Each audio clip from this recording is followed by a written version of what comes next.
very idea of human being some sort of natural concept is really going to change.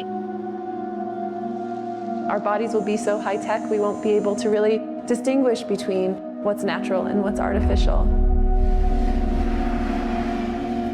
Inside our own heads is the most complex arrangement of matter in the known universe.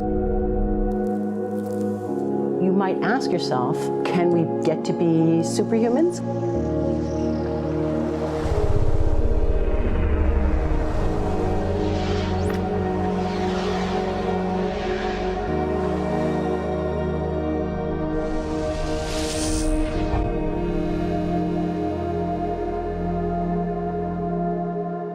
The original Industrial Revolution was driven by the discovery that you could use steam engines to do all kinds of interesting things.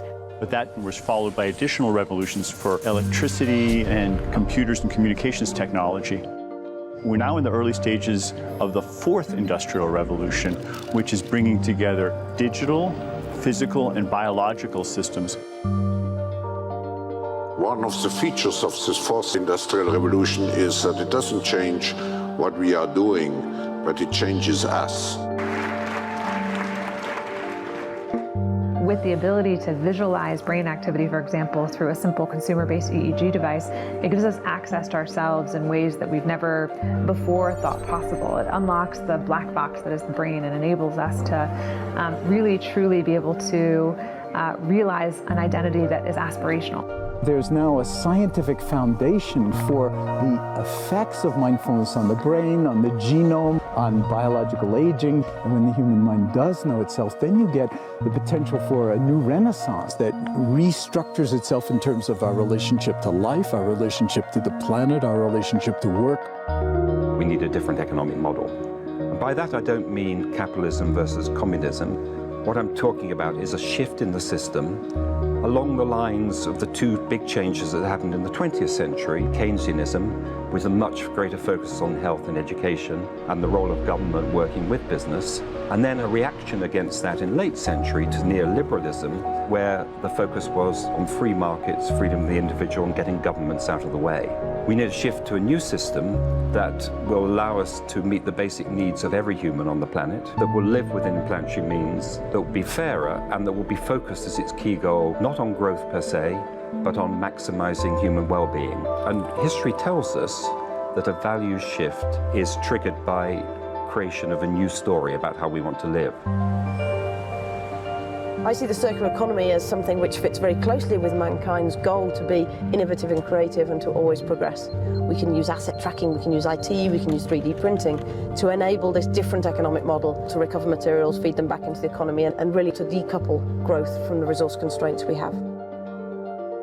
The reason we live in cities is not different today than it was 10,000 years ago. Even if we have got networks connecting us, we still want to have places where we meet in person. So this means the place where we work and the place where we live are much closer to each other, a city where we don't need to have big supply chains in order to produce things, where many things can be sourced locally thanks to 3D printing and robotics.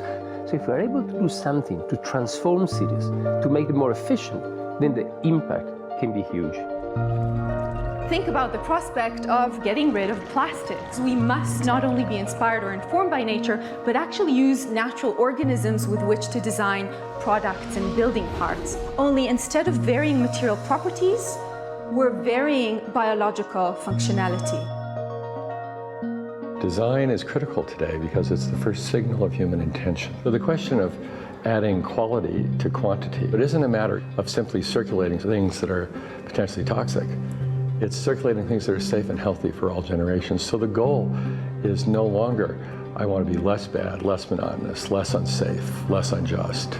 It's really about a diverse, safe, healthy, and just world with clean air, clean water, clean soil, clean energy. Together we are fighting to preserve our fragile climate from irreversible damage and devastation of unthinkable proportions. If we think about the original Industrial Revolution, it was an energy revolution. I like to think of it as a kind of bookending of a period in human history during which we used fossil fuels, and it worked very well for us for a long time. But now we have to bring that to an end. We have energy technologies that can power our civilization: solar, wind, biomass. So then the question is, well, how do we get grid integration? Maybe the wind is blowing in Denmark, the sun is shining in Germany, and now you can move that electricity through an integrated grid. You can supply energy to everyone who needs it, and you can supply energy at all times.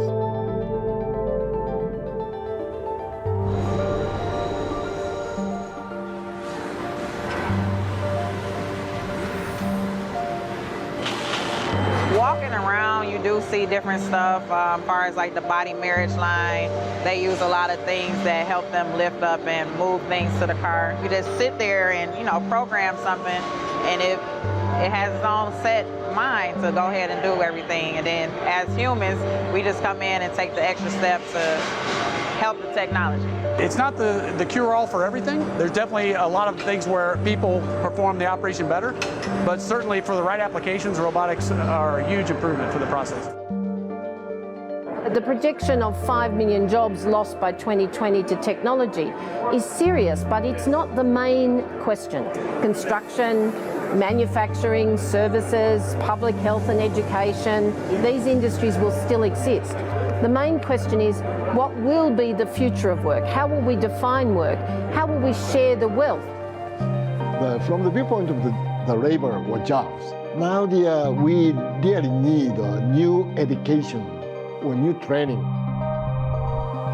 We're working with a World in Motion in FIRST Robotics, trying to encourage students from 3rd grade all the way up through the end of high school. We had students make sailboats, and then we had them race them, and so they could see how quickly they could move. And they immediately went back and started to say, oh, I saw what happened, I'm going to go change this or that. And that was 3rd graders.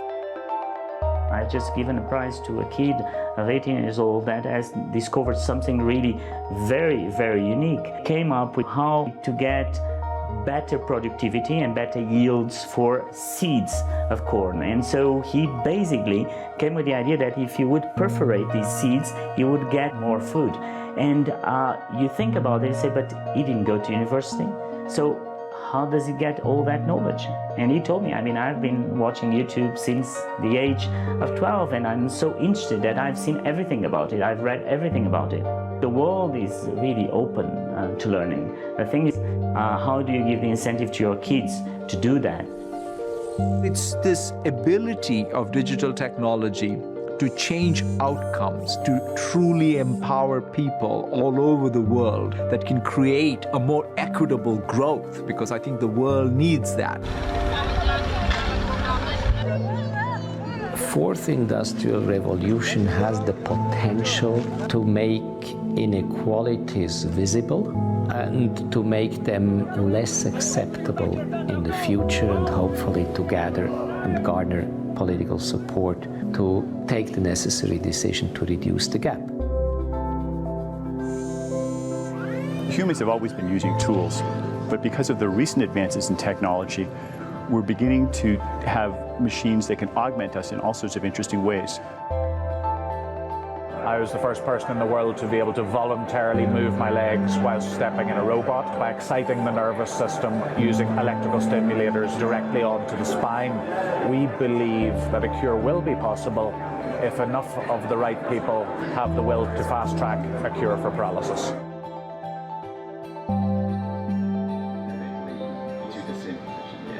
We take two things from the patient.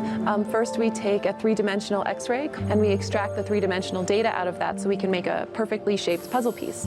And then we also take a sample of fat tissue from the patient so that we can extract the stem cells out of those.